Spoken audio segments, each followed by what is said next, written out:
So after about 4 years into our marriage, Cheryl dropped the bombshell that she'd had an affair and had been, I guess, seeing another man for a couple of months, and I guess it just rocked my world, and it's not something that I guess I'd ever thought I'd ever be having to deal with and in my life. So I guess the only thing I could do was I kicked her out of the house and said, no, that's it, gone, no more.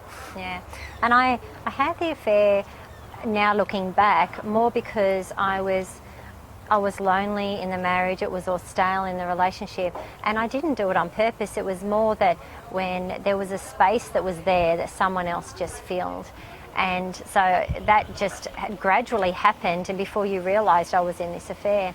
And so I lived with this lie, and I thought, I can't live with this lie anymore. I've got to break this relationship with my husband, because I don't really want to be in it anymore, and I thought I was being filled somewhere else. So I dropped the bombshell on Nigel, and he kicked me out. So I guess, yeah, we're apart for about 4 or 5 months, and during that time, I guess I came to know God, and it was just, I guess, an amazing time for me personally, just to really experience God's love and God's forgiveness just work supernaturally in my life, because I never thought ever that I could ever forgive Cheryl, or I guess my spouse, for doing what she's done. But yeah, and so he rings me up and he said that, sweetheart, I think we need to talk. And I was thinking, okay, we're signing divorce papers, this is it.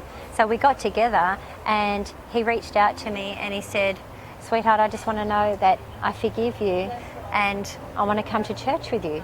And only days before, I was like, God, I just want to leave this man. I don't want this man in my life anymore. You know, you have to make him a Christian or I'm walking out. Yeah. And so I thought that was it. We were signing divorce papers, and he rings to say, I just love you and I want to forgive you.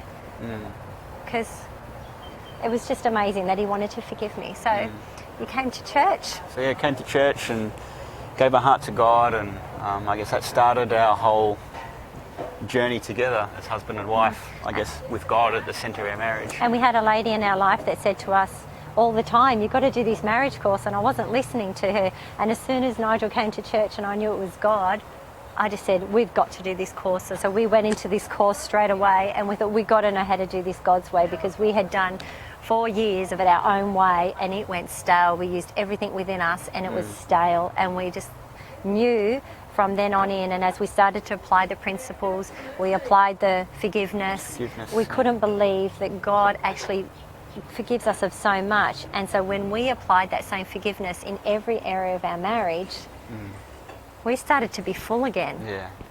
So yeah, God, I guess he laid down he gave us his son so that we could have life, and life in abundance and to the full. Yeah, and we continued to press on into our marriage because we want the abundant fullness that he died to give us, and we'll continue to do that because we know that everything that we want is in each other, and we just have to find it in Christ. Yeah, so we just need to draw it out and bring it out, and we're still on a journey doing that, which is awesome.